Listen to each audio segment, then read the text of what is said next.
You are now tuned into Flippin the Birds, a Philly Sports Network podcast.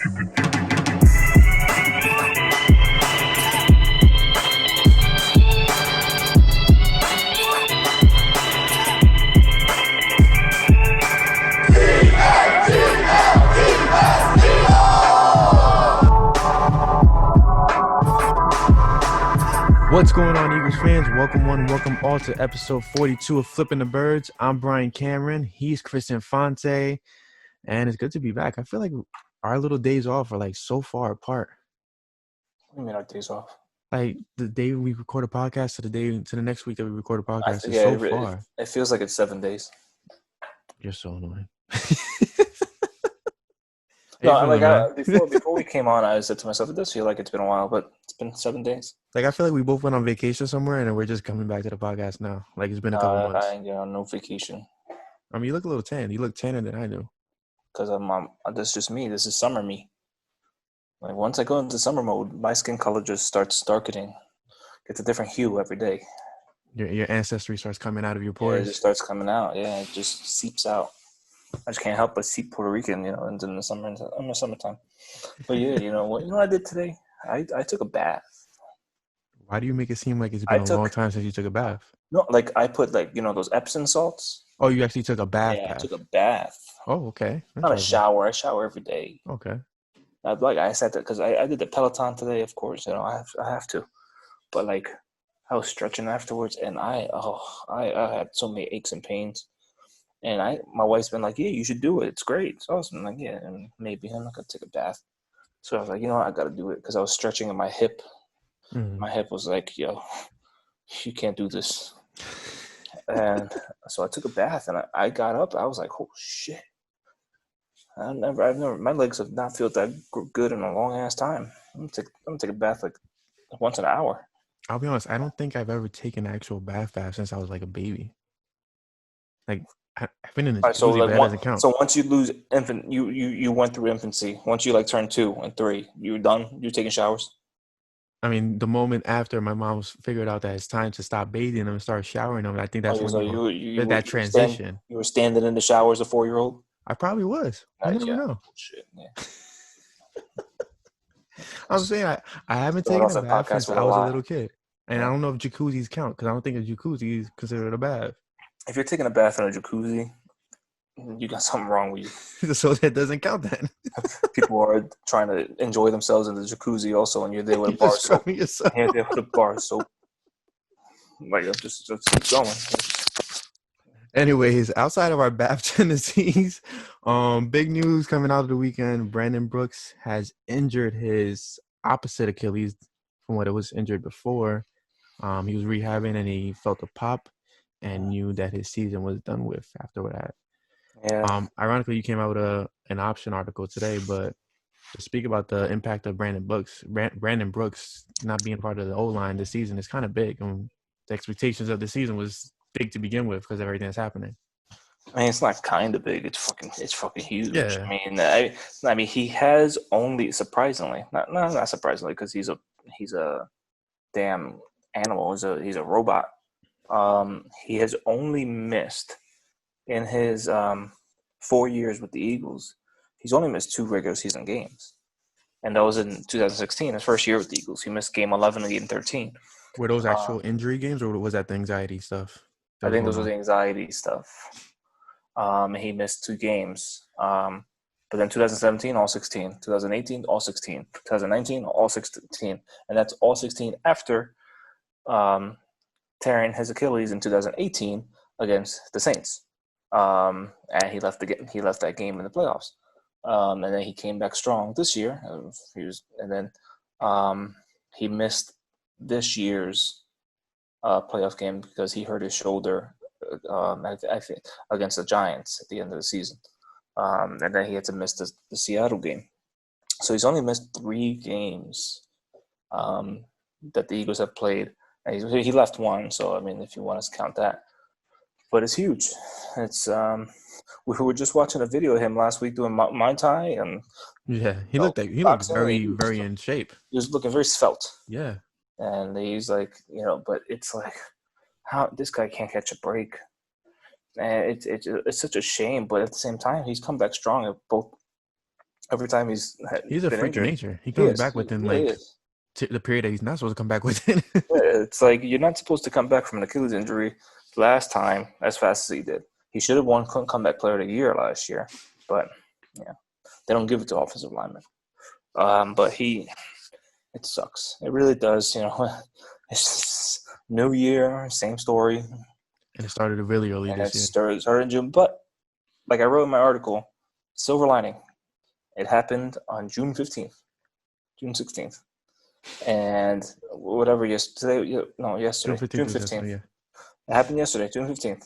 So I know there are training camps coming up, but at least it didn't happen in the middle of the season, and you got to throw someone in there, Matt Pryor was thrown into the Seahawks game, and he did okay. He did pretty well. He allowed a sack and 3 hurries, but I think he was better in the run game than he was in the pass game. But, technically right now he's next man up. But we'll see where they go. I know Dougie said today in his presser that they're going to look at all options. They're looking at internal and external. Internal right now is Matt Pryor. He played 69 snaps in that Seahawks game. Isn't his number 69? He wears number 69. You like that one, didn't you? Yeah. It's in my article. I know, I saw it. Yeah. He allowed 3 pressures, 1 sack, and that weekend, Pro Football Focus ranked him at 18th out of 25 guards that weekend. Not that great. But, he played 76 offensive snaps in 12 games, but the majority of those came in 2 games. He 42 in one game, 35 in another game. And then he's also played sporadically on special teams. Our good friend Kent LaPlatty, Math Bomb on Twitter, relative athletic scoring. When Pryor was drafted in 2018, his grade was 2.6. He was not good at all. That sounds terrible. He had an adequate 3-cone drill, but everything else was bad. Everything else was red. Take the words out of Trey Thomas's mouth. College doesn't matter no more. Like anything after like getting ready for the pros doesn't matter. What matters is what you did in the pros. Yeah, I get that, but it's this offensive line is so athletic. Mm-hmm. You need to be athletic. I mean, you saw Lane Johnson jumping crates. He looks great. Crates. Like he looks great. I'm hoping Kelsey's always been athletic. Dillard's been athletic. Sayama's athletic. And now we got Matt Pryor in there. We're hoping he's not the Tom Brady of the offensive line. He can't really move anywhere, because there's so many pulling actions on that offensive line to get a guard or a tackle on the outside to help set the edge on for a run. But who knows if that can happen? And if they see that Matt Pryor can't do it, or if they want to set up some competition for him, there's some good names out there. And there was a name in your article that I'm very curious about because the Saints released him this past offseason. Yeah, Larry Warford, who spent 3 years with the Saints, and he was a Pro Bowler each time. He's only 20 years old, if I'm not mistaken, as well, right? He's not 20. 28. He is 28, turns 29 on the 18th of June. That's Thursday. I put in my article Wednesday. I don't know what day it is anymore. It's just Whatever. days just go by. It's just night and day. That's all it is. He's in his career. Last year, he allowed 32 pressures on 601 pass blocking snaps last year. 97.1 pass blocking grade from PFF. He was not good in the playoffs. Mm-hmm. But he's a 3-time Pro Bowler who's not even 30 yet. He's just turning 29 in a couple of days. So that's a really interesting move if they want to go there. Correct me if I'm wrong. Wouldn't it be so difficult to add a veteran free agent at this time, especially with everything going on, where nobody's touched grass yet? I mean, yeah, but if you're going to add someone, I mean, everybody's saying Matt Pryor is probably the number one option right now because he's been in the system for this will be his 3rd year. He's been with Stoutland for now. This will be his 3rd year. But then you look at Larry Warford, he's been in a high octane offense for the last 3 years under Drew Brees, and before that, he was drafted by the Lions, and he spent 4 years with the Lions. His head coaches were Jim Caldwell, and I believe Jim Schwartz too, I think. I think 1 year with Schwartz. Yes, he had 1 year with Schwartz. And then the next 3 years with Jim Caldwell.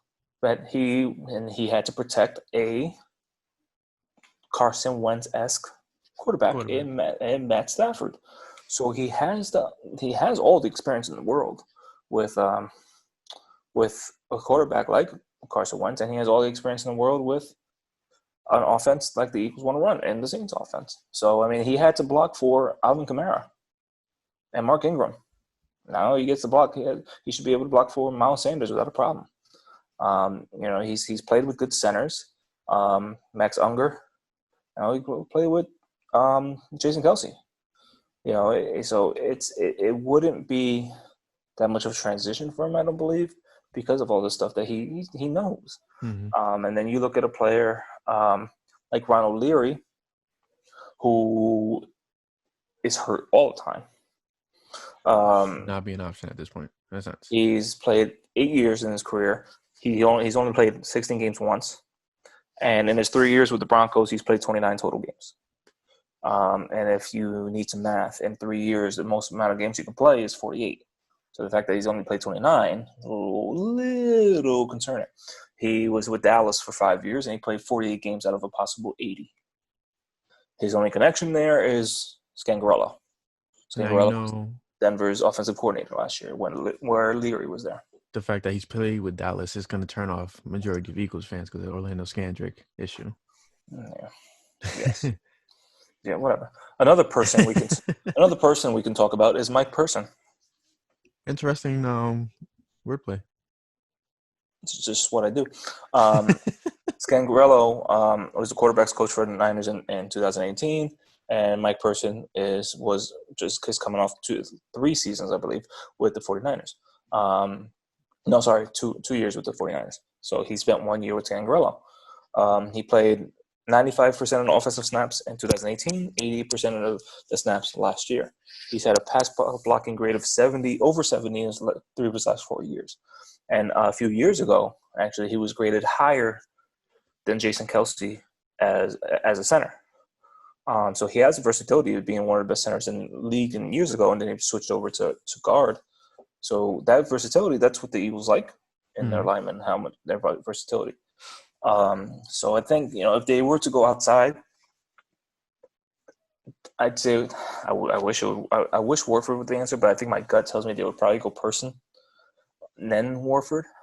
But how old is Person? Person is, I think he's going to be 32, or he's already 32. He was drafted in 2012, and he is going to be 32 in June. Actually, tomorrow. Happy birthday, Michael. Oh, wow. Maybe they'll announce his signing tomorrow then.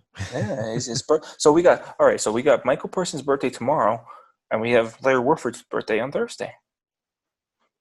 Happy birthday, guys. It just feels like Warford probably makes the most sense in the world. Just because of its teams that he's been a part of. With the Eagles, the most sense in the world doesn't happen. Never really does. But maybe this season's the turnaround. I mean, most sense in the world would have meant getting an elite cornerback on this defense, and they did that. Yeah. But it took them a while. Took them a long-ass time. Common sense isn't so common. Yeah. Oh, yeah. Another intriguing name. I mean, we got Josh Klein. He was on the Vikings. He wasn't that great on the Vikings, but with the Titans, he was pretty good. He had a 97.4 pass blocking grade in 2017.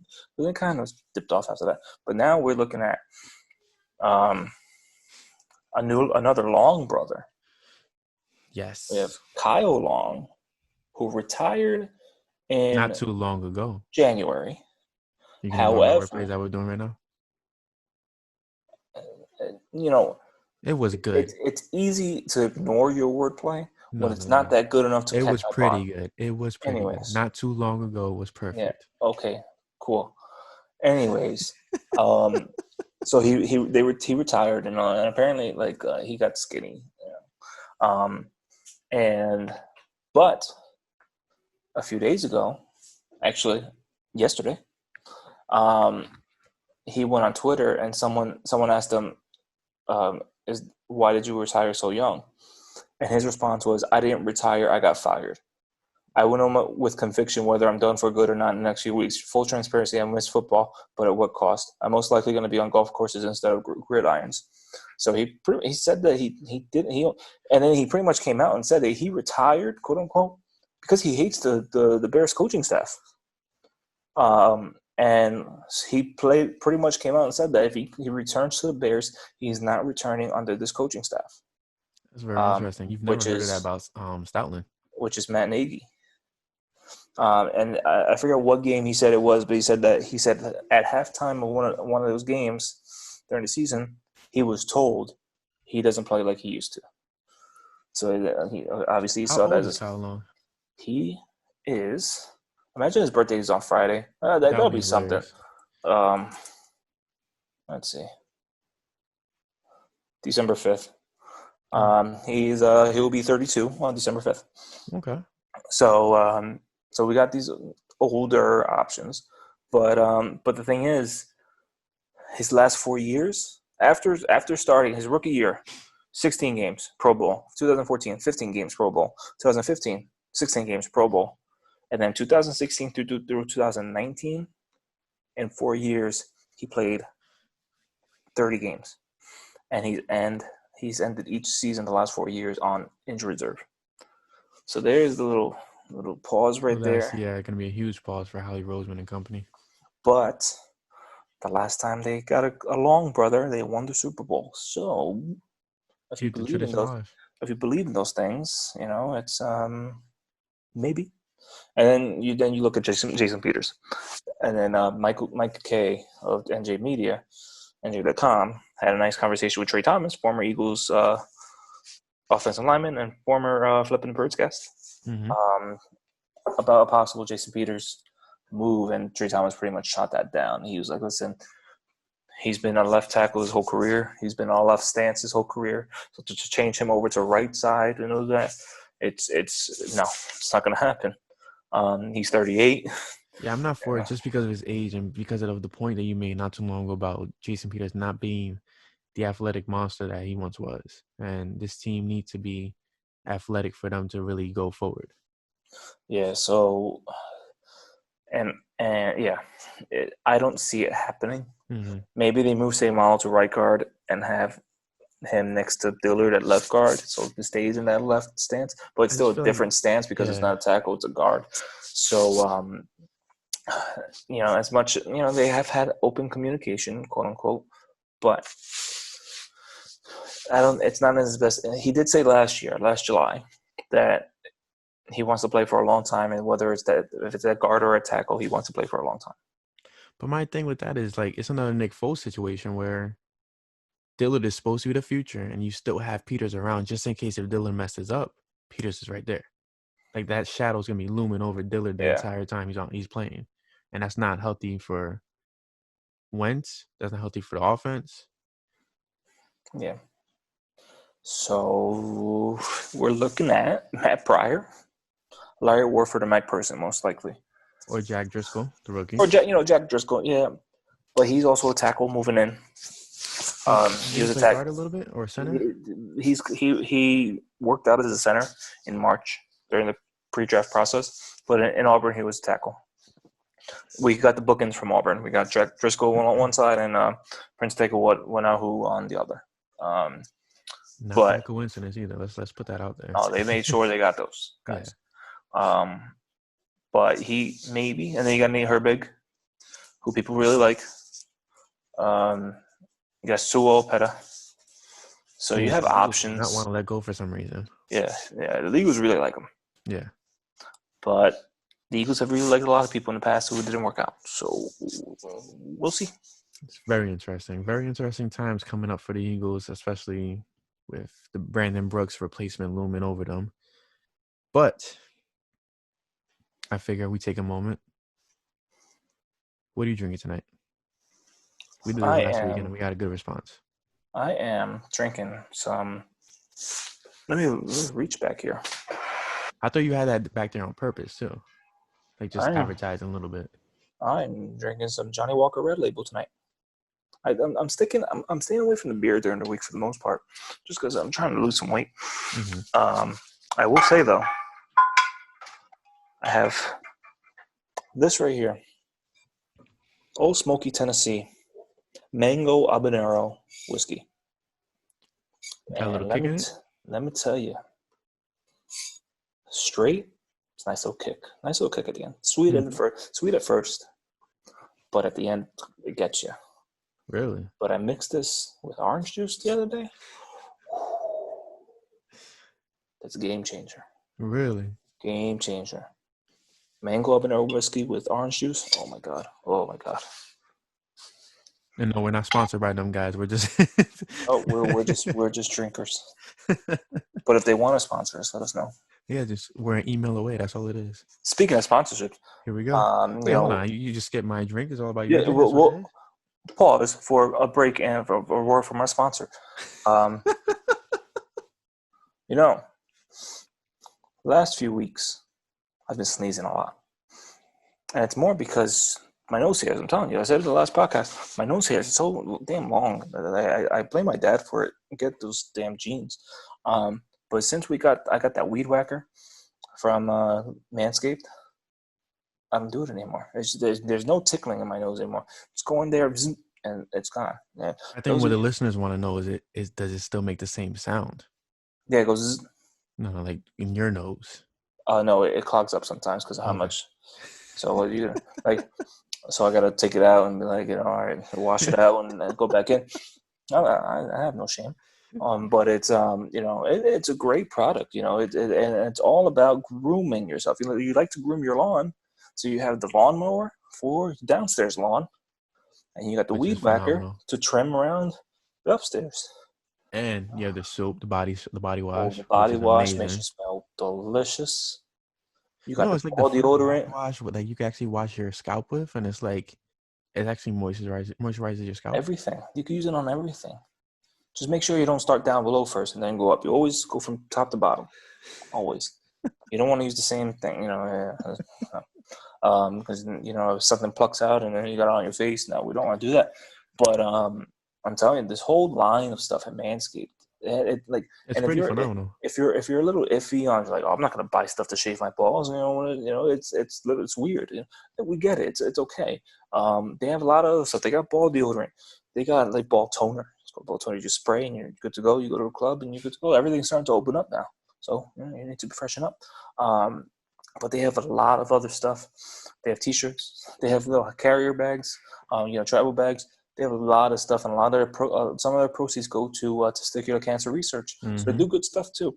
So if you go to manscaped.com and use our promo code FTB for Flippin The Birds or for the balls, get 20% off, free shipping, easy.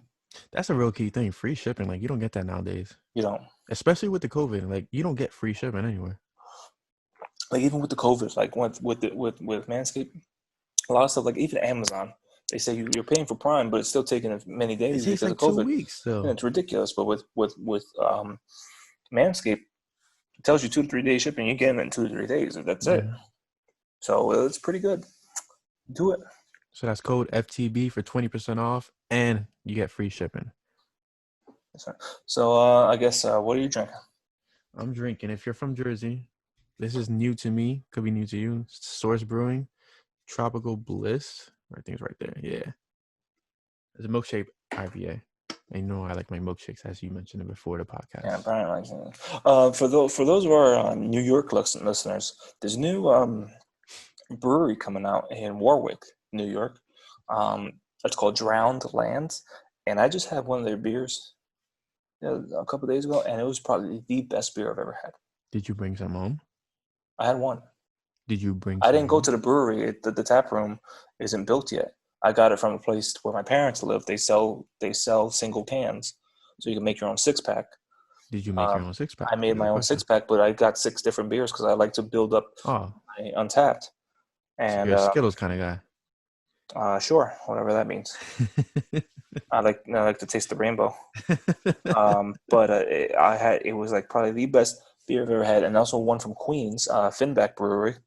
I did see I you had advertise that on your Instagram. brain Was it good? brain brainalyzer. Oh my god, this is good shit. Yeah. And there's a brewery up in Middletown, New York, called Equilibrium. It's one of the best beers I've ever had. Also, it's a lot of New York breweries that I really like. But yeah, Equilibrium, Finback, they're really, really good. And I'm hoping to have more from Drowned Lambs whenever they open up. Because Warwick Winery's up there too. So we'd like to go there. And Angry Orchard Cidery's up there too. And yeah, it's good. It's good alcohol area. Speaking of alcohol, You take a sip. Yeah. So, guys, we're gonna try something new this time around. We're gonna talk about buying or selling on certain Eagles headlines this offseason. There's a lot going on, a lot of expectations going into this season. So, first, this one's gonna be I think it should be a good one. Buying or selling. Sidney Jones will finally have his breakout season. So I'm actually buying, and I'm buying for several reasons. And I just found this out today, so it kind of raised my eyebrows to say. Marquand Manuel is the reason I believe in Sidney Jones this season, because that guy seems determined to make his name in the NFL after taking a year off. Another thing, the impact of Nickel Roby-Coleman, Darius Slay. And something that really stood out to me is, did you know Sidney Jones was actually the number one ranked cornerback for the Eagles last season through PFF? yeah. He was ranked 68 out of 135 cornerbacks.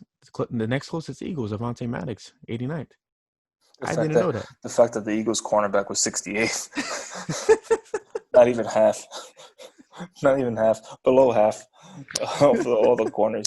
It's phenomenal. That's phenomenal. Yeah, it's great. And another thing is, Jones is actually working with DB developer and trainer Ronnie Braxton, who actually worked with Aqib Talib, Chris Harris, AJ Bouye, Bradley Roby, and Will Parks. It's got to be coming. Like, this guy was a top 10 player in the draft when he was drafted. I think most people, maybe not most people, smart people, maybe not smart people because I don't want to piss anybody off. A lot of people, doesn't still mean most. Just a lot of people are buying this because City, like you said, Marquand Manuel had a lot of success with the Falcons. He's been putting in all the work. He has the leaders around him now to kind of like show him, what to do in certain aspects. But before that, yeah, you had Malcolm, you had Rodney, but really just your other cornerbacks in the room are Jalen Mills, Ronald Darby, Vontae Maddox, and Crayvon LeBlanc. So it's like, who is he really learning from? So now you have Slay and Nickel Roby-Coleman there to help him out, and Will Parks, so it's a really good situation for him. What we do have to ask, if they're buying or selling, are his hamstrings. We have to talk to his hamstring and say, listen, are you buying or selling this season? Because we got to know. I feel like we have to ask if they were ever actually injured. That's the real question. Yeah, maybe they had Nelson Aguilar and just faked injury the whole season. But it's still not too long ago that he was one of the highest ranked, if not the highest ranked cornerback coming into the draft. He was a consensus top 10, top 15 pick. Mm-hmm. And then he tore his Achilles in the combine. And then that was all he wrote for first round grade. And the Eagles snagged him in the second round. Similar to what the Cowboys did with Jalen Smith. Obviously, it worked out a lot better for the Cowboys so far because Jalen Smith is an animal. But Jalen Smith got hurt in the national championship game, dropped his stock, and they grabbed him in the second round and kind of did a red shirt year. So, Sidney Jones. But it hasn't worked out. But I think, it's a make-or-break year for him. I think if he doesn't show up this year, he's gone next year.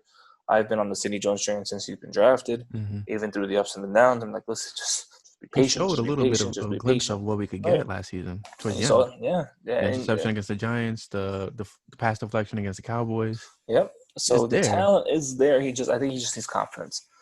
Right now, he's the Nelson Aguilar of the cornerbacks. So you buying or selling? Oh, I'm buying. Okay. I said smart people, right? You say you don't want to say smart people. All right, next one. Carson Wentz will reset the franchise record in touchdowns. I think we're both buying in this part. Carson set the record in 2017 with 33 touchdowns. Last season, he had 27 touchdowns with, you know how many, the receivers he had. Yeah, I mean, he in 2017, he was averaging 2.5 touchdowns per game. If he did not get hurt, that averages out to a 41 touchdown season over 16 games. Last year, again, 27 touchdowns in 16 games. It's... And he had a rotating door at wide receiver, too. Yeah, not even a rotating door.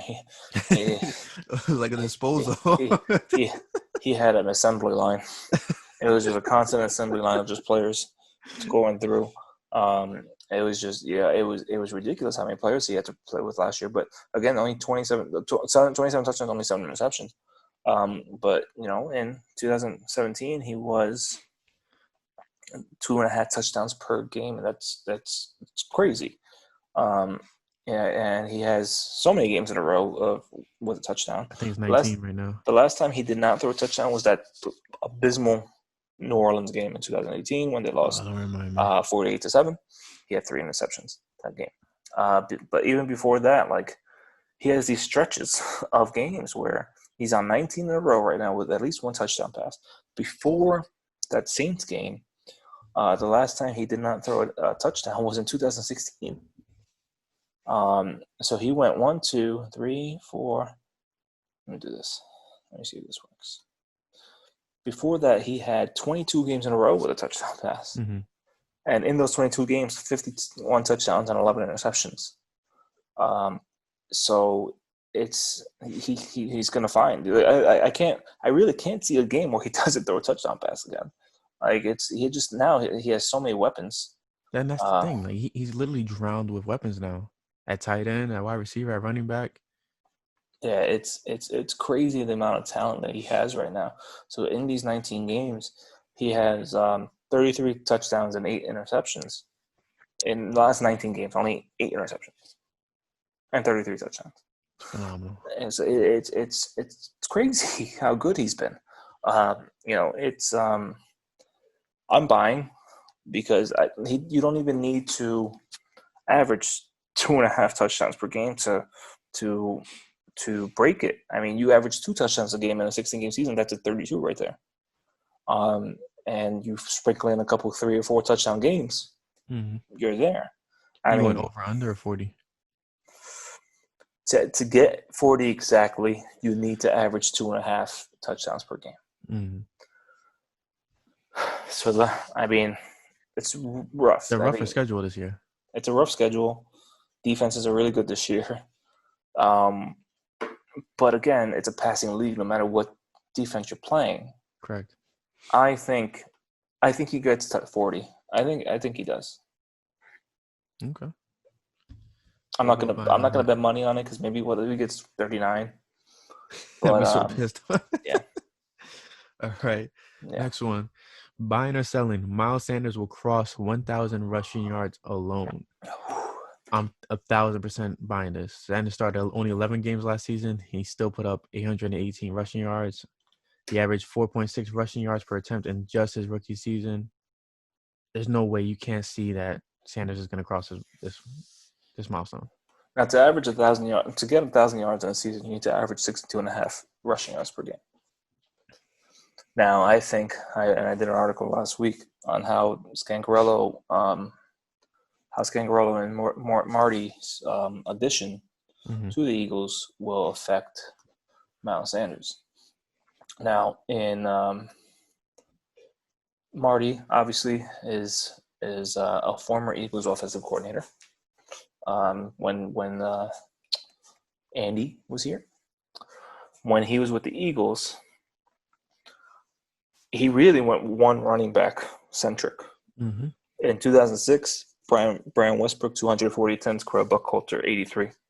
In 2007, Westbrook 278, Buckhalter 62. 2008, Westbrook 233, Buckhalter 76. 2009, McCoy 155, Westbrook 61.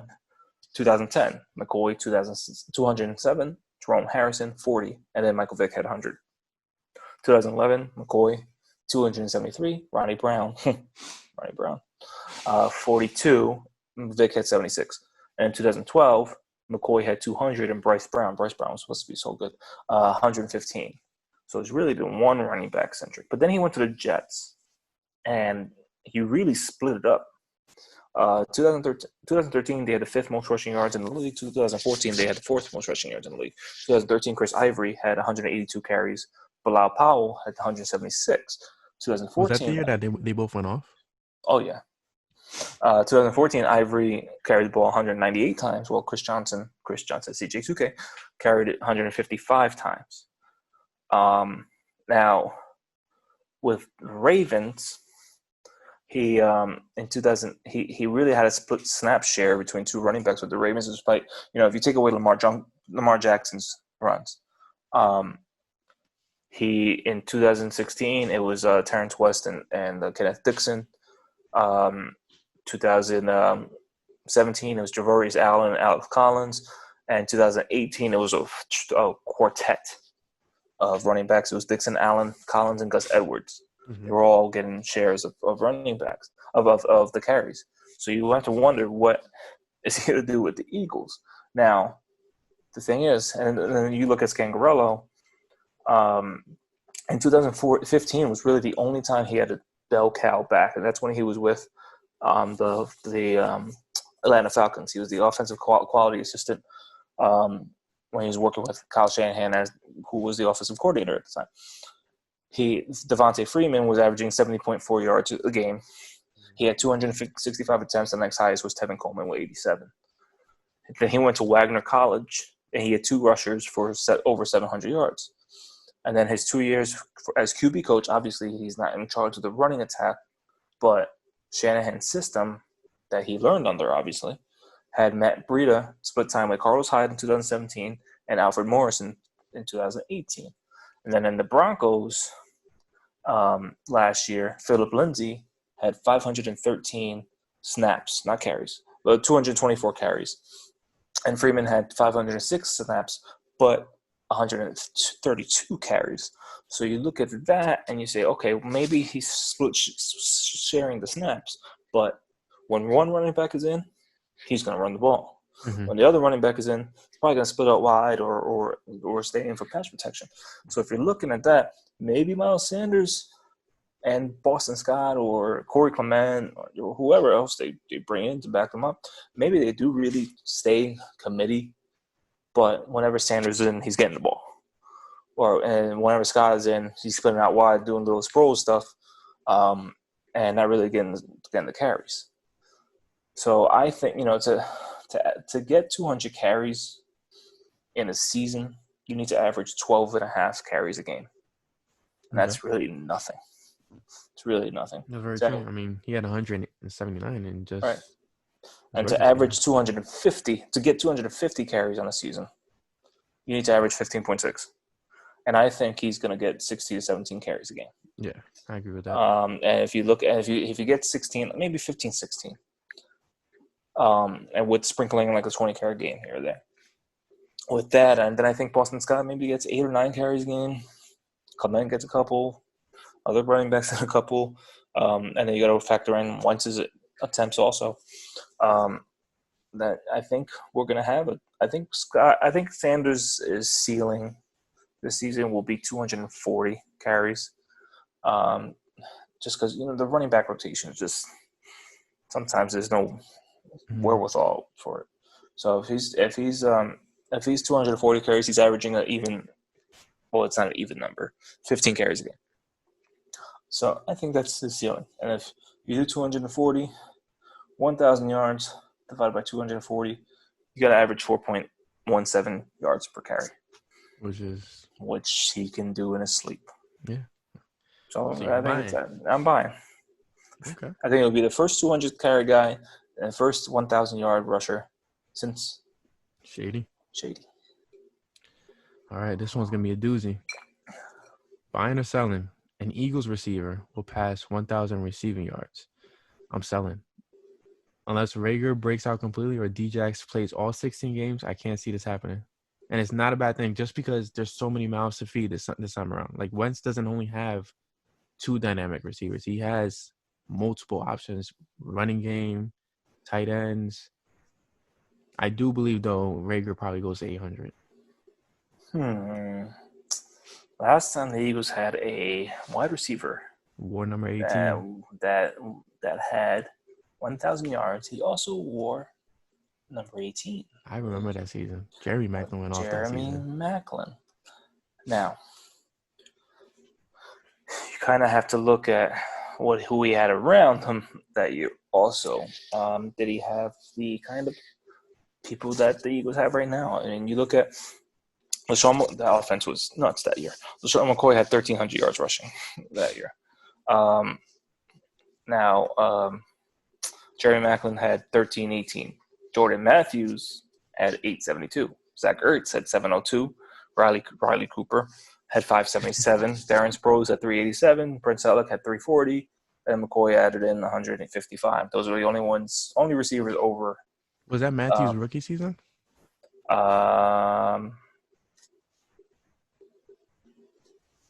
2014, yes. So, and Matthews came really close the next year with 997. And then that was Foles and Mark Sanchez that year. Mm-hmm. Foles had 8 games, 21-63, 13 touchdowns, 10 interceptions. Mark Sanchez had 24-18 with 14 touchdowns and 11 receptions. And they went 10-6 with Foles and Sanchez that year. Foles went 6-2. Mark Sanchez went 4-4. And then you have Maclin with over 1,000 yards.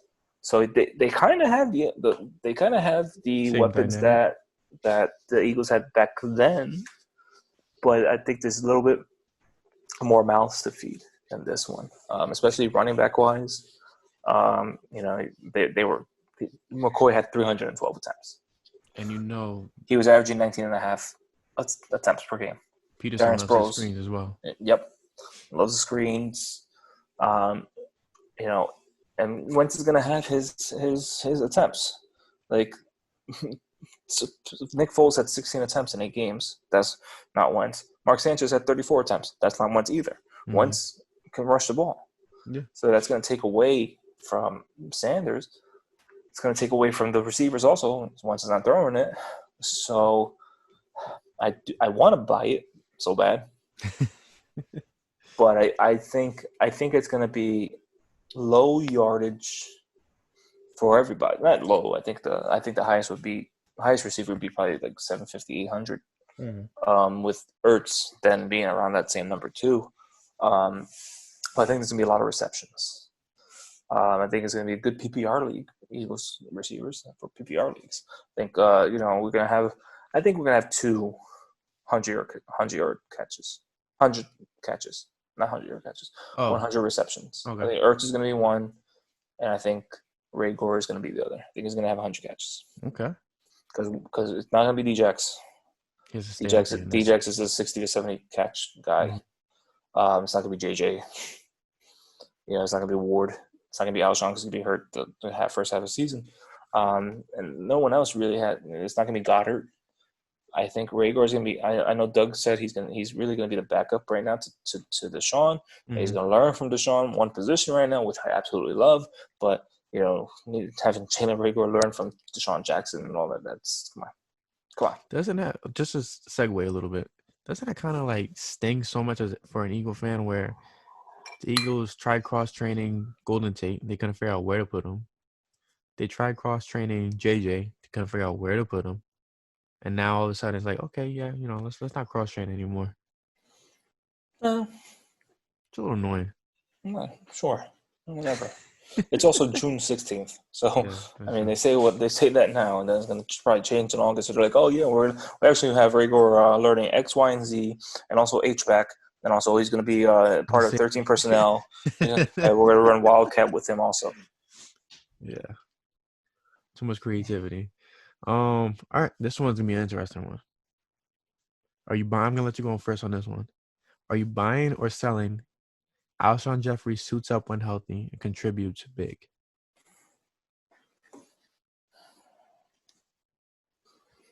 I'm going to buy it. Okay. Because Okay. I'm going to be very specific here because you weren't very specific. What do you mean? I'm going to buy him when he's healthy, being a contributor. Okay. Because I said big contributor.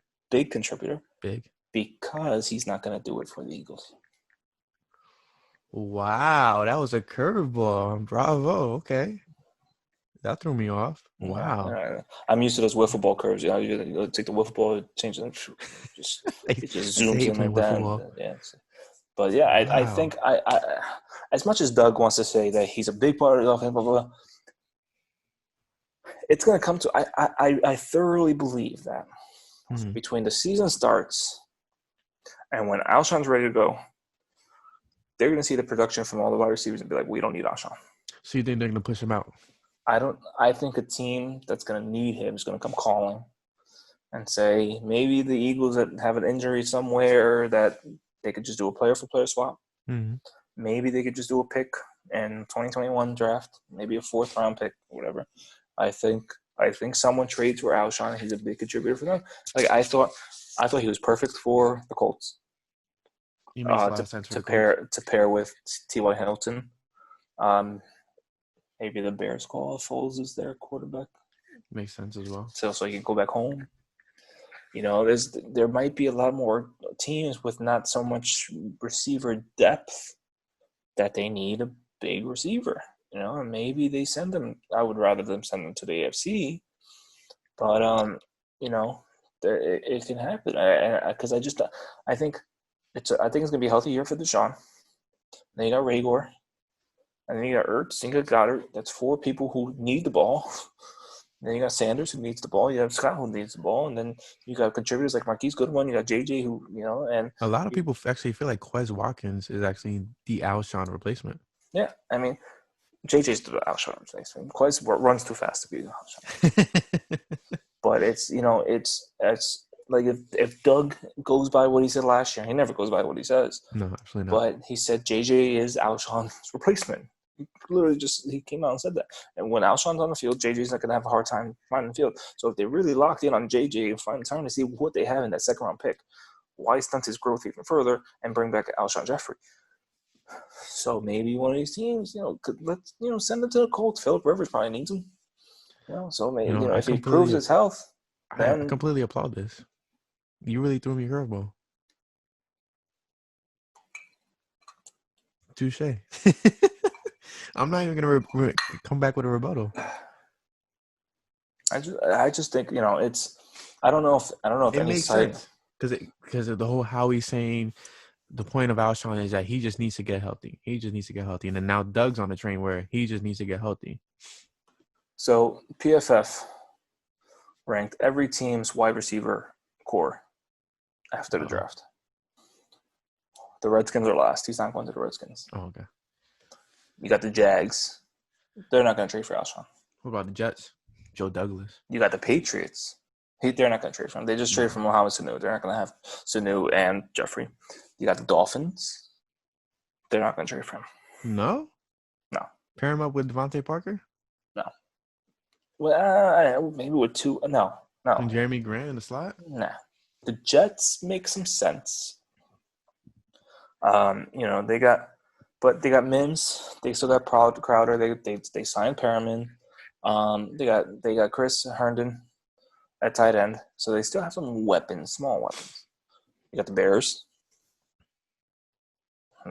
Packers need a receiver.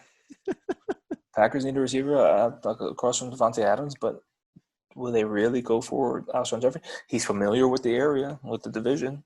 It makes some sense. The Ravens wouldn't trade for him. They have a lot of – they just need speed. Unless they need Jackson. No, it's not going to happen. The Vikings? No. The Titans, they have Corey Davis. They have Adam Humphries. They have A.J. Brown. It's not going to work. I say I love A.J. Brown. Like, this kid he's phenomenal, bro. He's really good. The Colts, they have right now T.Y. Hilton, Devin Funchess, and Paris Campbell. He could take the role of Devin Funchess. Yeah. I mean, Alshon, when he's healthy, he's better than Funchess, hands down. Devin Funchess is Alshon Jeffrey, just younger. Just the son version, pretty much. You got the Giants. No. Yeah. The Texans may need a receiver. I mean, they got Randall Cobb, who always gets hurt. Will Fuller, who always gets hurt. They got Stills. They got Cooks, who always gets hurt. So they might need a receiver. That makes sense to a certain degree. The Raiders drafted like 10 receivers, so Yeah, they don't that's need not it. bad. The Steelers maybe across from Big Ben loves the big receivers. across from Juju. That makes a lot of sense, actually. They got Juju. They got Deontay Johnson, who's really good. James Washington is really good, but maybe But they got their speed guys. They just need the big guy. maybe the Seahawks. They don't need him. No, absolutely not. The Niners. No. No. The Rams. No, they got Woods.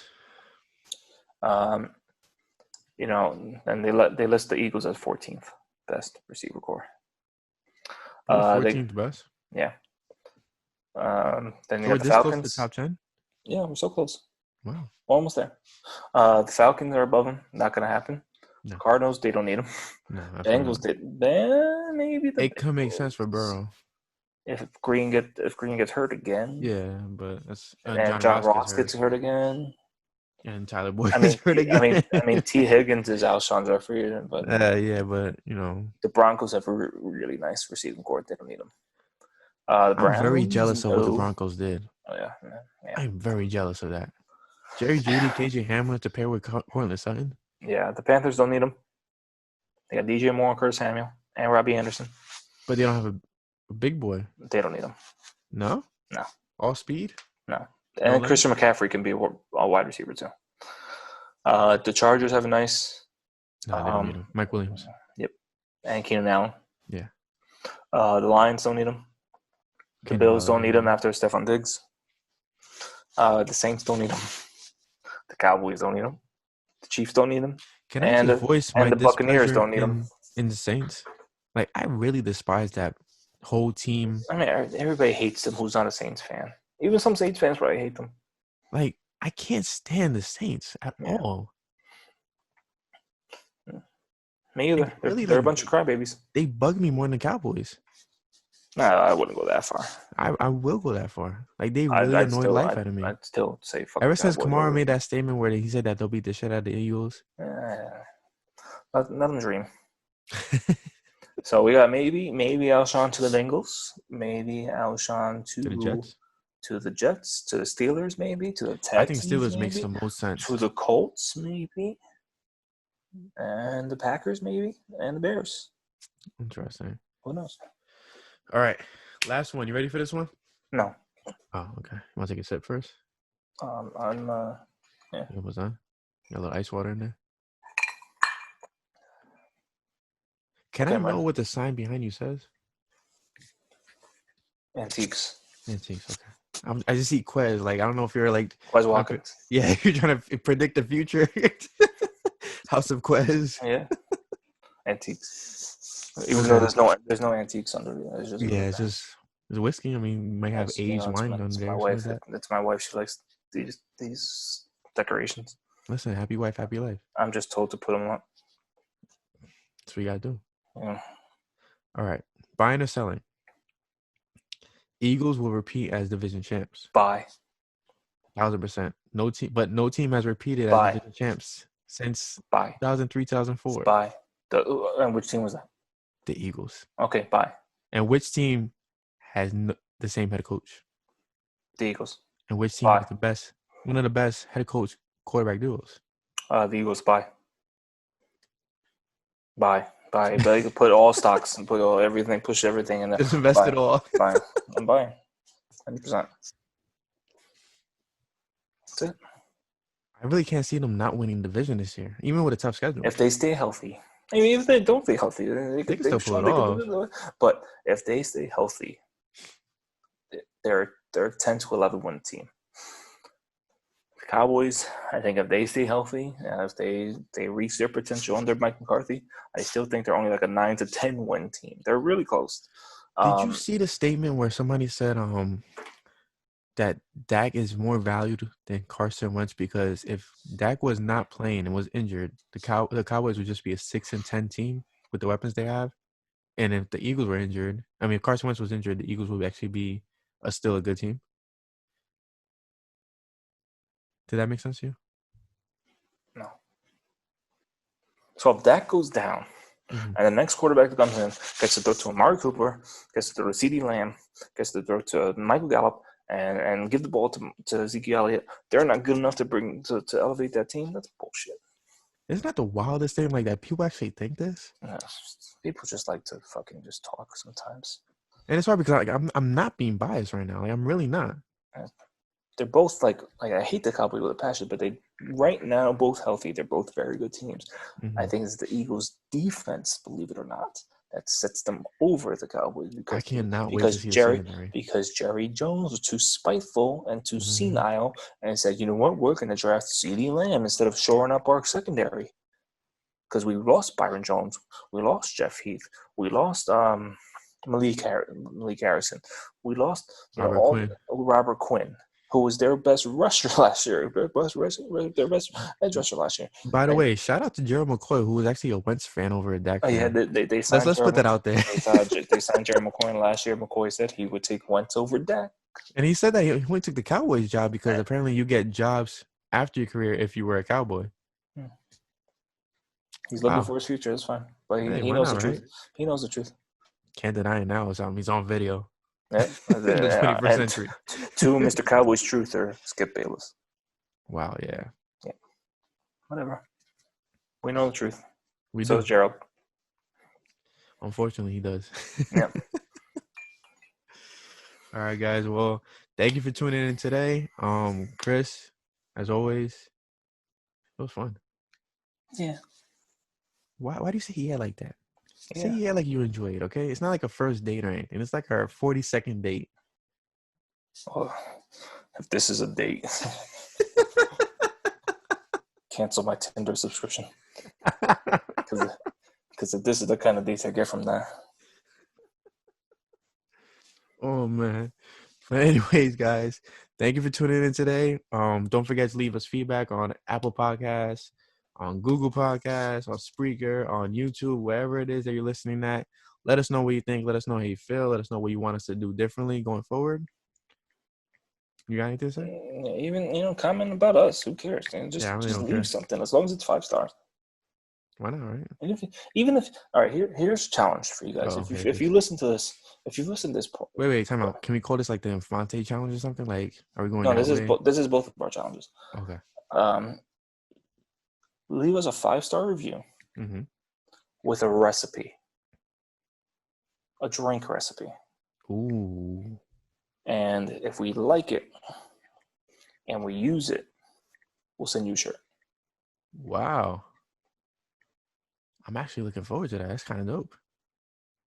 Okay, just say it one more time for them. Say it one more time. Go ahead. Because all these places, they like to say, we'll send you a jersey, this and that. And we're broke. We're not going to send you a jersey. Yeah, sorry. Sorry. It's not happening. COVID's really, screwed us. We're like this, and then COVID just came in and just like. Yeah. So, but listen, 5-star review on Apple. Has to be Apple, though. Apple. 5-star review on Apple. Yeah, I mean, on YouTube, you do just click like on it, but we're not going to. Yeah, it's just a thumbs up. It's different. Even if you're looking at us on YouTube, just go to Apple right now. Go to Apple Podcasts. Okay. If you're on Android, go buy an iPhone. Go to Apple Podcasts. Click 5 stars and leave a review of your favorite drink. And if we pick it and we drink it on the next podcast or the podcast after, we will send you a shirt, a Philly Sports Network shirt. You just got to make sure that you're either following us on Twitter. I'm at Infante54, INFANTE 54. He's Cameron PSN, or at Flippin Birds Pod on Twitter, so we can communicate with you, so we can send you the shirt. Because if you just put it on Apple and all that, we won't know where to send anything. Or email Philly Sports Network at gmail.com. Yeah, make sure you flood the DMs for Liam to see. Yeah. And Liam does not know we're doing this, so No, he's gonna absolutely not. listen. So we're He's gonna gonna yell listen that to later. this. Yeah. But just leave us some nice reviews and give us some good drinks to drink. I'm with it. That sounds very phenomenal, especially with the summertime. Like, yeah, we need some new summer drinks. Now that everything's opening up and we're gonna be outside around people and all this stuff, we need something to drink outside. So I gave you guys one. 1000% agree. I gave you guys one with this Tennessee whiskey, mango habanero, with orange juice. Actually, Pulling out the big guns, if you guys out there are Bloody Mary drinkers, are you a Bloody Mary drinker? I'm not. I was never into. I know you. I know you. I know you weren't sophisticated. Yeah, I'm not sophisticated with my taste. So, I'll admit that. Horseradish flavored vodka. Horseradish. I love horseradish. Absolutely love horseradish. The horseradish flavored vodka. Mix it with the Bloody Mary mix. Oh, game changer. Interesting. Sounds like I need to start like having my Friday night date nights at the Infantes. No, you're not invited. Oh, what do you mean? I'm the one who came up with it. You're not invited. I created the event on Facebook. It's already there. You don't even have a Facebook. I don't, but it's there. Okay, so yeah. So. All right, guys. You heard Chris. So leave your favorite recipe, whichever drink one we recipe. like. Your favorite drink recipe. We don't need to be eating like garbage. I'm not eating on the podcast no more. I got yelled at by Chris. Leave your favorite drink recipe. If we like it, we'll advertise it on the podcast, and we'll send you a free shirt. And we'll name it after you. Why not? Yeah. That sounds like a plan to me. Yeah. Sure. All right, guys. Make sure you tune in next week to another episode of Flippin' the Birds. I'm Brian Cameron. He's Chris Infante. And go Birds. Yes, sir.